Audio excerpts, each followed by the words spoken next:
Yeah, she's had most of them. We're good, we're ready to go, we have a quorum, sorry, again, we don't have any mics for this room, so if you can't hear us, you're not gonna scream for an hour and a half, you'll have to move forward, move to the front of the classroom. Thanks for everybody that's in attendance, we are in the training room in the World Trade Center building in Salt Lake City. For those of you joining us online, we thank you for your attendance. We have Jonathan here, Jerry here, I'm here, Abby chair, and Jeff Moss is online. And we will have our newest member joining us in about 10 minutes, Tyler Clancy. So we've published our meeting. We're going to be electing a vice chair today. We're going to be hearing from Ben on an executive director report, some policy updates, some updates on some contracts for approval, and we'll do some regular board business. We'll go into a training session and talk about a few things as a retreat for the board that we do annually. We are going to have public comment period at approximately 10:45 today. So for those of you online, just be prepared for that.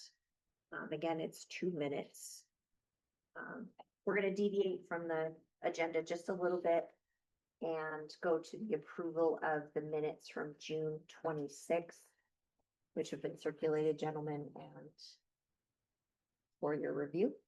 But I will take a motion on approval for that. So moved. Thanks, Jonathan. And I would second. Thanks, Jerry. So we have an approved motion and a second. All those in favor, please say aye. Aye. Aye. Aye. Jeff, we'll let you vote on that one. Aye. Perfect. Thank you. Okay, sorry, I'm jumping around here. Ben, let's go to you on the report. Give you a few minutes till Tyler gets here. That sounds great, and I'll take just a couple minutes. Hopefully we'll have a few board members here shortly. Larry, we've had a lot happen over the last several months since our last board meeting. As a reminder, we were last meeting in Fairfield, and Cedar Fort as that project area was adopted back in June. We have had a month and a half, a couple of months to ponder on that meeting, give our board members a little bit of a break, really not give them too much of a break because we've had a lot going on in these summer months, including the announcement of the new BN intermodal service, which we were ecstatic to have happen. And thank you, Chair, and to our board members who were a part of that event.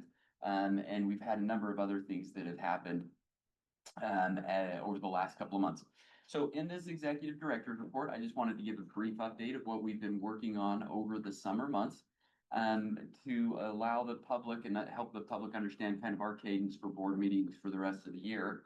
And then just a couple of other items that we're working on. So we will, after today's board meeting, our next board meeting will be the second Friday in September. I believe it's the 11th or the 12th. So we will be meeting again in September. Then in October, we will be in Cedar City for the One Utah Summit, supporting that event. We're excited to be out with a lot of our rural partners. We're anticipating that that meeting will be held on Monday, October 6th, probably in the afternoon time. We have tentative dates scheduled for a November and a December meeting as well, then also in January. Into a January meeting, and then we likely again will not have a February meeting because of the legislative session. So just a little bit of foresight or for awareness in terms of what our meeting schedule and cadence will be over the next several months. Just a couple updates for the board on a landfill update. We are going to go into depth a little bit more with our board over the next couple of meetings. But as of right now, we're seeing really good progress with the landfill. Our partner, Ninegrit, and our regulatory body, the Department of Environmental Quality, DEQ, has been doing an amazing job as we started to really get into the meat. Hey, Victoria, how are you doing? Really get into the meat of our efforts there on the landfill. As we get through remediation, I just want to remind the public that our prime and most important priority on the landfill site is getting it remediated. We will begin to work on, Representative Clancy, come on in. We will begin to work on a master plan and helping to understand how that landfill will develop out. We do have a number of restrictions on that landfill site that we will be working through. That we'll go through that with the board members with the board in more detail in the future. But I did just want to make sure that the board is aware the landfill site is moving forward. We are working through master plans. We've got a lot of interest from a lot of people in that site, but our top priority will remain the significant cost to remediate that property. So when anybody ever asks me if the port has money, I say we have some, but it is already spoken for with the massive effort that is the landfill remediation. That will be you always hesitate to throw out numbers, but we're probably looking at about $200 million right now for that remediation effort. So, but it is well underway. We appreciate Mark Nord. We appreciate Gary. I know Gary's not with us today from Ninigrit and the amazing work that they're doing, and also our regulatory partners with the Department of Environmental Quality. A couple of other items I do want to reference that we slightly altered in a non-substantive way. The San Juan County, also known as the Ancient Sky Project area, we made some adjustments to the logistics portion of that plan. We did not make any changes to the budget, but whenever we do that, it's within our policy that we like to notify the public that we have made some of those changes, and they are online and available for your review if you'd like to go see them. As it does not affect the financial portion of that plan and budget, we do not bring that back to the board. Also, I do want to just welcome one of our new staff members, Nadine Stevens Hendry. I will talk about this more and more over the next few board meetings, but it's very, very important to me. And this is from a number of life and professional lessons. Welcome, Joel. A number of life and professional lessons that when you take care of internal policies, financial procedures, specifically contracting and procurement, you will be a stronger agency. I believe that to my core. And so we will always put a priority and a focus on making sure that our internal controls and our internal procedures are in a good place. So Nadine has agreed to come in and help with our contracts and compliance. And she has a rich history and a great resume, previously just coming to us from the Utah Housing Corporation. We just want to say thank you to Nadine for accepting this position and coming in to help the Inland Ports efforts. All right. We did also just want to give a brief logistics update. And Alan, I know we're going to go into a more specific logistics update. Alan, I think for this logistics update, I'm just going to say that I wanted to make the public aware that the Port Authority has completed our contract with Delta Airlines. We know that we are still working on some other items related to that contract, specifically with the airport, but we did bring a contract back to this board for their approval. And I just wanted to notify the public that that contract has been completed. We are working with Delta Airlines at a cargo facility at the airport. There's still a few other hurdles that they're still working on, but we felt like because that was a large sum of money, we just wanted to bring that back and notify both the port and the board and the public that that had happened. And Madam Chair, I think you'll speak to this in 1 second. Just one item related to the board leadership dynamic. Madam Chair will explain this. I'll just give my 2 cents quickly. We appreciate the board looking at 2 vice chairs instead of 1. With how busy this board is, but how busy the port is, we feel like, again, internal controls and making sure that we're taking care of areas of risk, that we have board leadership involved in the significant areas of what we're doing with the board. And so I know that's something that has been considered. We've had just 1 vice chair in the past, but I just want to note and thank the board for their consideration of 2 vice chairs moving forward to help ensure that we've got board leadership involved in all aspects of board. So, Madam Chair, that's the report. Thanks, Tom. For those of you that just came, we do not have microphones, so you got to speak up, give your voice to the audience, but Reduce fun little house. Okay, let's go back up to item number 2 on our agenda and do the oath of office.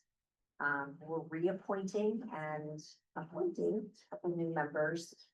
Jefferson Moss, who's on here, who's been a longstanding board member, who was originally appointed by Speaker Schultz for the House appointment, has moved over to take the executive director position of GOEO. So now his appointment is switching actually from a House appointment to a governor appointment. And then to my left, Representative Tyler Clancy, which I'm super excited to have on the board, is the representation from Speaker Schultz's appointment on board. So let's go ahead, Carol, and administer. Stand up. Jeff, I don't think you have to stand up, but if you'll raise your hand. And you'll, I trust that you'll watch it. I will watch it. Thank you. Please state your name.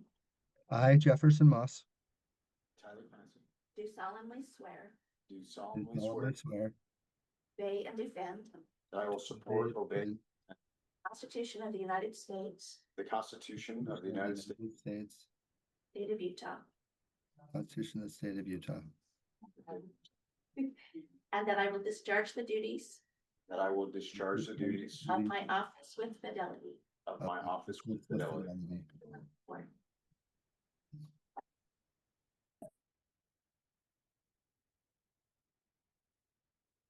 Congratulations, Jeff. Thanks for continuing to serve and for being willing to do this. This is probably gonna be one of your most fun and exciting.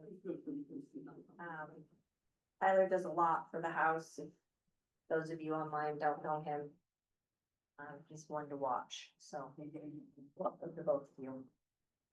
Alrighty, let's, it says for me to briefly introduce themselves to all of us on the notes. Do you want to take a minute, Tyler? Everyone knows Jeff, so we don't need to do that, but if you want to just introduce yourselves to everyone, that'd be good. Absolutely. Thank you, Madam Chair. My name is Representative Tyler Clancy, as Abby's kindly introduced me. My day job, I serve as a detective with the Provo City Police Department. I used to be the executive director with Solutions Utah, working with former Speaker Hughes, President Niederhauser, and Councilwoman Petro.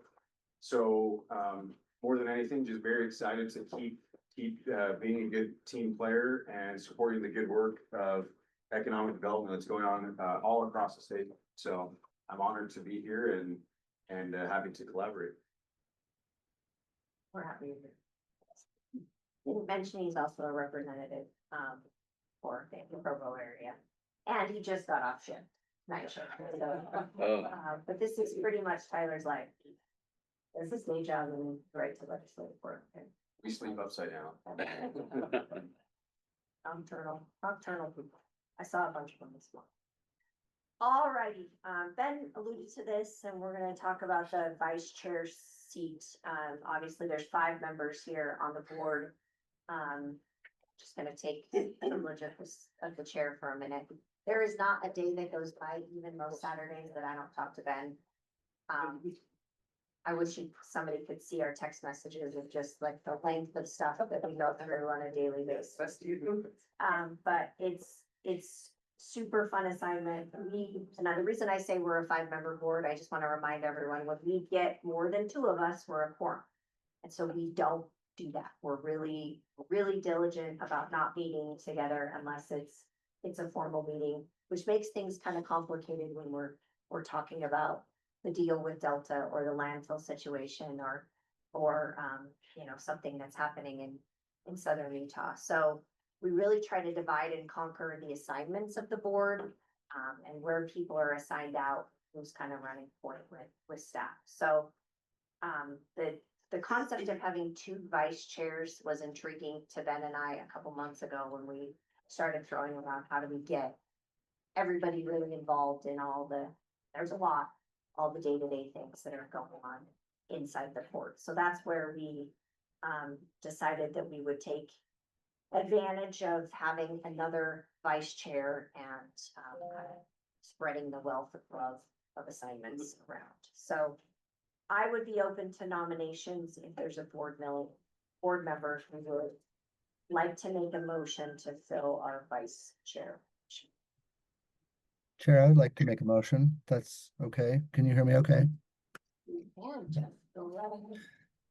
Yeah, I just want to say, I often hear with this board, we shrunk it quite a bit. And in some ways, people think, well, does that put more work on the individuals? I actually think there's a lot of benefits that we can move more nimble, more fast. But at the same time, providing the same level of scrutiny and oversight. I would say though, knowing the amount of work that this board has to take on, I think this idea of adding another vice chair is critical. So I would like to make a motion, sorry, I'm losing my voice here, to make a motion to appoint as two vice chairs. I would like to make a motion to add the additional vice chair, Jerry Stevenson and Jonathan Friedman as the vice chairs. That is in order to have Did you define vice? more assignments. More work for the same pay, Jerry. Clancy did define those. It's kind of a, in its own way. Go ahead. Where you basically, yeah. All right, Jeff, I appreciate that nomination and that motion. Is there a second to that? I'll say no. Perfect. Thanks, Representative Clancy. There's a second. So you're gonna go ahead and place that motion. All in favor of having two vice chairs, Senator Stevenson and Jonathan Friedman as our vice chairs, please say aye. Aye. Perfect. That is unanimous. Madam Chair, can I just do a point of clarification? It is more than two voting members at a time by like form. The three ex officios without a vote can be added at any time without violating form, correct? Yes, that's right. That's right. Okay, we did the minutes, we did the executive director's report, so now we're gonna hop down to some policy issues, which is item number 6 on our agenda. Leslie, you're coming up to give us an update on some board policies.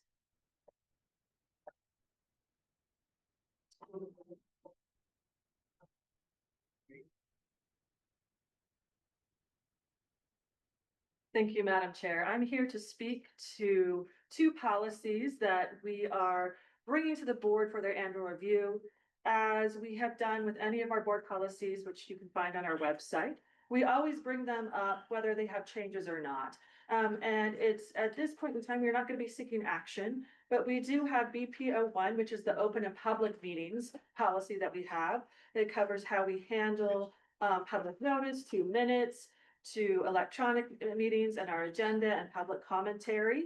As you will see in our next agenda, we'll actually be covering some of the requirements with this, with our legal counsel leading us during our board retreat agenda through the OPMA training. As we review this, we haven't seen a need for any additional changes, but wanted to bring that up to the board at this time. In addition, we have our BPO3 communications and media policy. This covers our media interactions and process, as well as our press releases, advisories, and notifications, social media and website use, as well as the use of the logo. And again, as we review this policy, we don't have any proposed changes at this time. I will open it up to the board if they have any questions or comments on these two policies. Seeing none, Amy? Go. Great. I will move on to the next component, which is for contracts that we have for the board to review, and we will be seeking a board motion to approve later on in our agenda. The first one that we have is, as we discussed in a meeting earlier, we have an agreement that we put together, drafted with Salt Lake City. This is for additional funding using the interlocal funding agreement that we had, that the board had already prior approved for the amount of $180. And we are requesting this board approval to complete some of the additional crossings and signage related to this project, as it helps with train notifications when we have train crossings and conflicts at that time. The next contract is for a marketing and advertising, our contract had come to terms with our prior vendor. We put it up for an RFP. And we, based on the results of the RFP, we have, would like to move forward with Happy Inc. We are asking for $250,000 for a 2-year period. And then an additional 2-year with, or the duration of the contract will be 2 years. And then we would like to have 3 optional 1-year extensions, as well. The next contract after that is related to the RAISE grant that is in Iron County, was awarded to us in partnership with Iron County. This is with the FRA. And we are looking to do some additional, have third party do some additional components around freight demand analysis, infrastructure needs assessment, and economic feasibility analysis, as well as some of the community engagement aspects of this grant. So we did put this out for an RFP. We did this in partnership. So we had both members from Utah Inland Port Authority, experts in those areas, as well as with Iron County. The vendor that will be receiving this is Cambridge Systematics. And we are looking at a value not to exceed $440,000. And then the duration of this is all deliverables will be completed by the end of April 2026, which works nicely because the end of the grant comes to term in May of 2026. The last agreement that we have is, again, we had put an RFP for some additional legal services. This is, we put this out for RFP and are awarding to Michael Best and Friedrich. We would like to have a value of $300,000 for, and my apologies, it should be a 3-year period. And then that will be for those 3 years with an optional up to 2 additional years.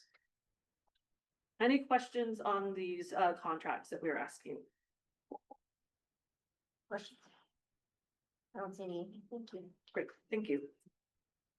Okay, let's go to the amended Tooele Valley project area plan. Like Stephanie's gonna give us an update. Rigorous. Oh, where did I go? Oh, I'm sorry, Sandy, skip right over it. We're all over the board for today, so my apologies. Go to the Iron Springs Mountain project area. Gonna give us an update on what's going on there.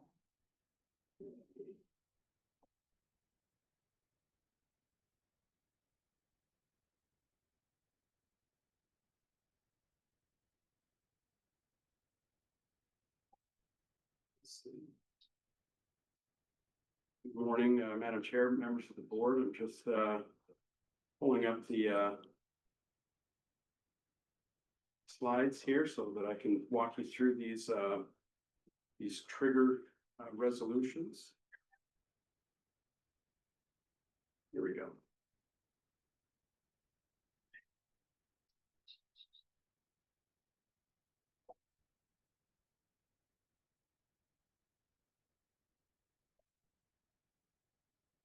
Okay, so this morning, first of all, my name is Danny Stewart. I'm the AVP for Southwestern Utah. Today I'm presenting trigger resolutions in 2 of our project areas. First one we have is the Nautilus 1 building in the Iron Springs Inland Port project area in Cedar City. This building is just about complete and we're ready to trigger the parcel. The Nautilus 1 building is a 67,000 square foot spec building located in the BZI Innovation Park. This building's first tenant, Iron Depot, will begin operations in a little less than 1/3 of the space in this building next month. And I'm working closely with Drake Howell, who is the BZI Innovation Park project executive, on recruitment of a steel product supplier that we hope will occupy the remainder of this space before the end of the year or early next year. The trigger year will be 2026 for investment of differential in 2027. The next parcel we have is also located in the Iron Springs project area. This is the parcel for the newly constructed 23,300 square foot Hive Plastics facility that will begin operations next month. Hive Plastics was recruited to Cedar City area over a potential Nevada location, thanks in part to the incentive that was approved at last month's board meeting. This parcel will also trigger for tax year 2026. The next proposed 2026 trigger is in the Mineral Mountains project area in Beaver County. The Unitech manufacturing facility will be completed by the end of the year, allowing for a 2026 trigger year. This new building is located just off of I-15 in Beaver's South Peaks Industrial Park in the Mineral Mountains project area. This company is one of the Intermountain West's largest suppliers of HVAC equipment and air handling systems. The 50,000 square foot building will bring 50 new high-paying jobs to the community. Many of these new hires have already been working at other Unitech locations off-site since last year, and they're all anticipating the completion of this building. So those are our three trigger resolutions. Are there any questions from the board? I'll take comments too. Can I make a comment? Of course, Jerry. You know, this is what Elam Port was put together for. Look at how many jobs rural Utah gets out of this. And 50 jobs in Beaver is a lot of, 50 jobs will stimulate probably another, would stimulate a little retail market. It could stimulate a doctor to move into that area and set up shop, a dentist, and all of them will have to have 2 or 3 employees. These are the kinds of things that we've been working on in the legislature for a long, long time. And to see the inland port bring this to fruition is really something for us. So good job, great. All of you, everyone's been involved in this. I know it's taken a long time, or a fairly long time to get this started moving. But boy, we're on a roll right now. And it's noticed all over the state what we're doing, what we're accomplishing. Thank you. Well said, Jerry. Well said. Madam Chair, could we just mention as well, in per Jerry's point, this one, all of these were actually reviewed by the Tax Differential Committee, which is a subset of this board, and recommended for approval to this board. Could I make one more comment? Yeah. I promise I won't take up this meeting, but the other thing is you look at this project in Beaver and look at the tax that ground was bringing before this project moved forward, and look at what happens now. And even if we give part of that away, that's a big taxpayer in that part of the state now. And before it was basically nothing. We have a few critics that claim we're giving away the taxes of the state of Utah, but we're not giving away at near the rate we're creating them. So I think that, folks probably ought to digest that and think about that before they move forward with a lot of really funny comments. Good point. If I could add to that, Senator, the differential that will be generated here is going to help with the build out of the infrastructure that Beaver City needs for the continued build out of that industrial park in their city. So that's going to help them complete the road and the other utilities that are needed for that entire industrial park. So this is really an important thing, and the folks in Beaver are excited, and we're thrilled to be able to do this now at this time. Thanks, Danny. Thank you. Appreciate it. All right, Stephanie, now it's your turn on that. It's a Willow Valley update.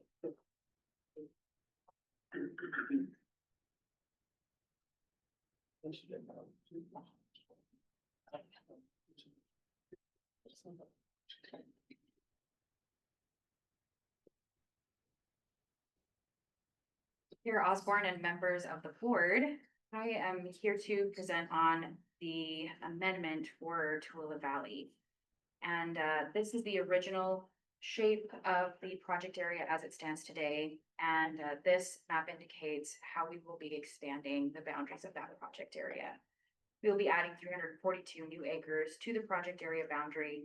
This new acreage encompasses the second and third phases of the Interstate Business Park development by Zenith Development. And I'm happy to report that phase 1 is already underway with infrastructure under construction and moving towards completion.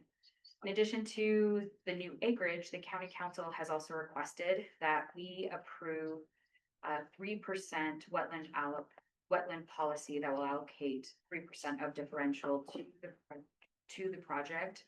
to protect over 600 acres of wetlands adjacent to this project area.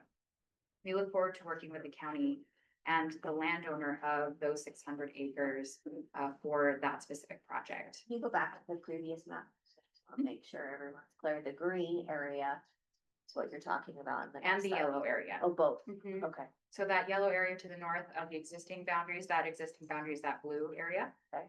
And the yellow and the green encompass about 342 acres. Those are all gonna be wetlands. So none of those are wetlands, all of those are delineated developable lands. The wetland areas are just north of this project area. And the landowner of the entire project area also owns that additional 600 acres of wetland. And so we'll be using 3% of that differential in the protection of those adjacent wetland areas. Yes, of course. Thank you. What form of protection are we talking about? Easements over the? Still being decided. negotiated? Yeah, still being negotiated. There are a lot of options for us, but that is something that the county council has expressly desired, that this area be protected. And so we are working on figuring out what exactly that looks like, but we know that this area will not be developed. And Stephanie, if I could just add to that briefly, Joel, to your point, Stephanie's done great work and we really appreciate Tooele County being proactive in determining that those wetland acres will not be developed. I want to assure our board and the public as well, we're dedicated to that as well. We'd hope some of that would have been decided prior to now, but some of those conversations can get technical, as we know. But we do want to give assurance that as part of this budget and as part of this expansion, those wetlands will not be harmed as part of this development. And I just, again, want to thank Stephanie for her good work on this. So we know that the ones that we want to preserve are the identified wetlands in the parcels that we're attempting to add to this project area.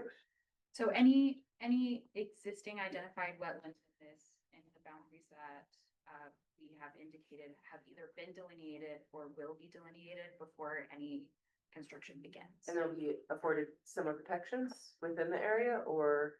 So any wetlands will either be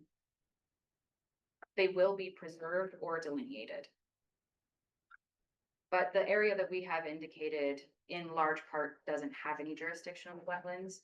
Most of those wetlands that we know of have been excluded from the project area boundaries. There may be some pockets that we will need to delineate or preserve.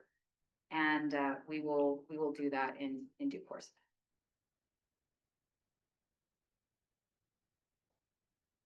So no action from the board is required today, as this is just the first presentation of the project area amendment. We will be bringing amendments to the Tooele Valley PID and our tax sharing agreement with that PID in conjunction with these amended boundaries. Are there any other questions? I guess just a comment for me, I know it's only a couple weeks away because we're not a full month from our next board meeting, but more information from this Tooele County on their intent here for next, before we approve this, I think would be really important to this board on the wetland. On the wetland Yeah. in particular, absolutely. I mean, even them being here Okay. to present that would probably be important. Yeah, we Joel, can this is your area, so maybe you can dive into this too. I'd be happy to. Tooele County Commission. Yeah. Understand what they're doing. That'd be happy. So, but when you keep me informed on that. Yes. and just let me know however I can help out. Yeah, absolutely. We'll bring in the county council because they were adamant about this additional 600 acres that is under single ownership. And I think because of that single ownership designation, that really is an exciting opportunity for us to potentially protect, well, we'll certainly protect all 600 of those acres. And we are excited about some really exciting projects that could come from that. And the county council has worked with the landowner to ensure that, well, to get assurances from that landowner that it will be protected. So we'll work with the county council and they can speak to what they desire for that area. Okay, thank you. Any other questions? I don't see any. Thanks, Stephanie. Look forward to more information next 3 weeks. All right, we're 4 minutes early, but we're gonna go to public comment. If there's anyone in the audience that wishes to speak, you should have turned in a card, right? Anna, we didn't have anyone? Okay. Is there anyone online that wishes to speak? Larry, Adita Seed has her hand raised. okay. Dita, again, 2 minutes. Can When you you're hear me? ready, we can hear you. Awesome, thank you. So I just want to speak to some issues with regard to the Tooele Valley project area. So that orange chunk is in wetlands, biological wetlands, and then that you saw on that map that was shown previously. And then further down, there are also, or further to the south, there are also lots of wetlands. These are biological wetlands, so the Army Corps would not designate them under the current definition of wetland.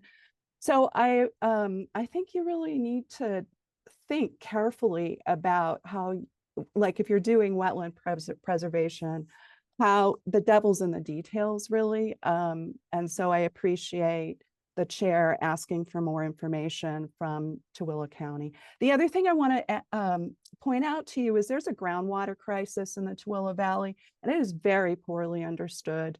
We, talked to Tooele County elected officials, and their plan for dealing with their groundwater crisis is to get water from somewhere else. And where is that water going to come from? We have too many straws in our groundwater system right now as it is. And so the question I think you all need to have in conversation with Tooele County and the developers is, what kind of water use is this going to generate in this area? We're hearing from people whose wells are going dry. Their wells are becoming too salty. So incentivizing and fast tracking industrial development in an area where there's real uncertainty about the sufficiency of water resources for development that is already projected, that's problematic. And we should be about smart growth here. And I submit to you that it's not smart growth to do any of this until we have a good handle on what we can afford with regard to a water budget. Because if the straws in this aquifer, if this aquifer runs dry, then you're taking water from where? And what does that do to Great Salt Lake and the other communities that are also struggling for water resources? So groundwater is a huge concern. Thank you for your time. Thanks for your comments. Appreciate it. Larry, anyone else? No, there are no other. Okay. Oh, we have someone in the room, Larry, Oh, we do. Mr. Ackerman. Sir, you can come up to the podium and speak. Up there. Yes.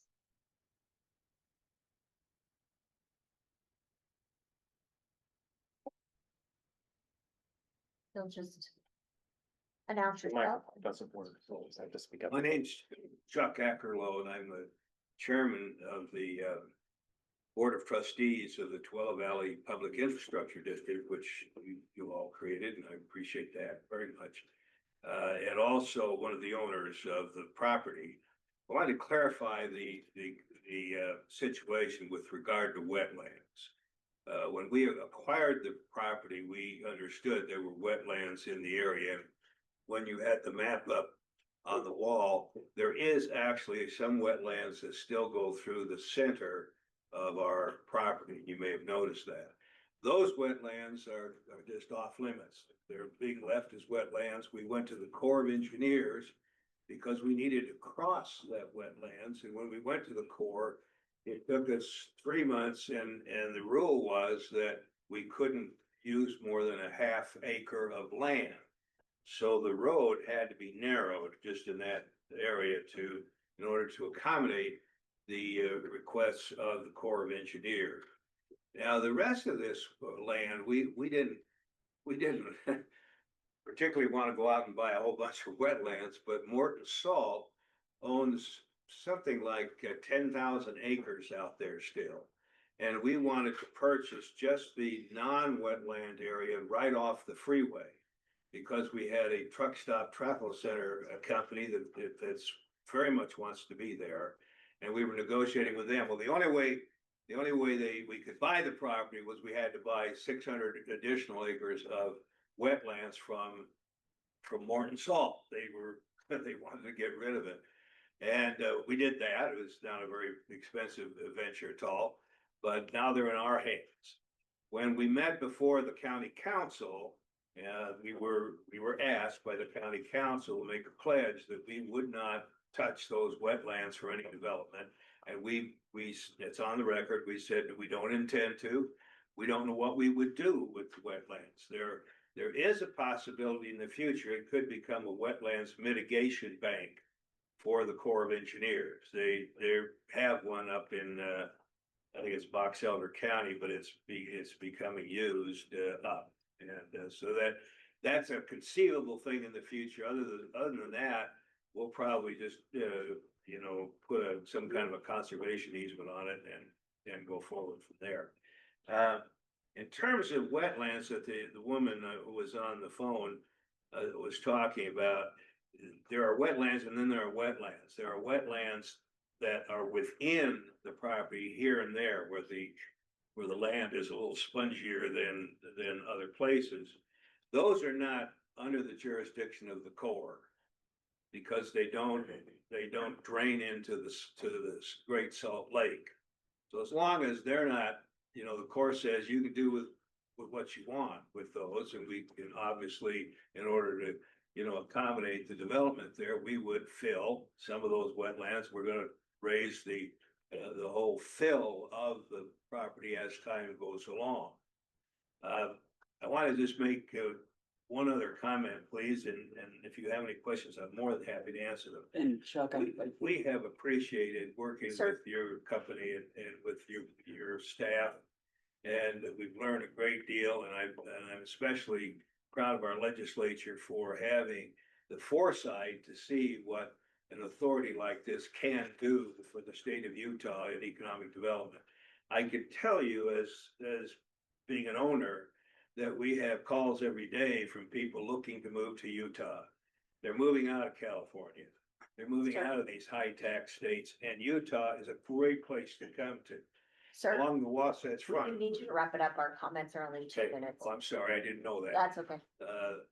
So anyway, thank you for all that. And if you have any questions, I'm happy to. We'll be in contact this month to get some more information before we. Yeah, make if a you'd vote. like something in writing, we'd be happy to provide it. Yes. So. Perfect. Good. Thank you. Okay, Larry, any others from online? Okay. All right, that'll end public comment. Appreciate those that commented today.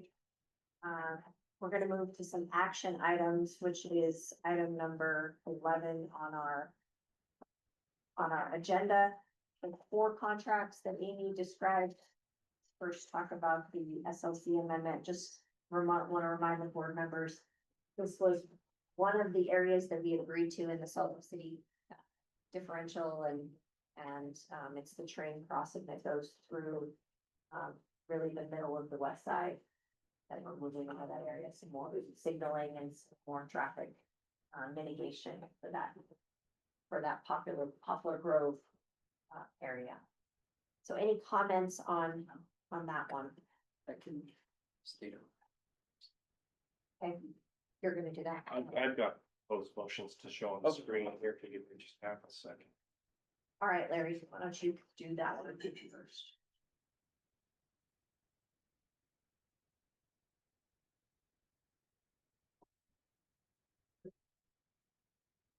Guess why he's bringing those up? Sorry, if you want to say anything on this one, I know this one is really important to the city and. Yeah, this one is interesting because, of course, the best solution is for us to get bridges that would allow us to cross over irrespective, or for us to deconflict, which I hear is priority at this board as well.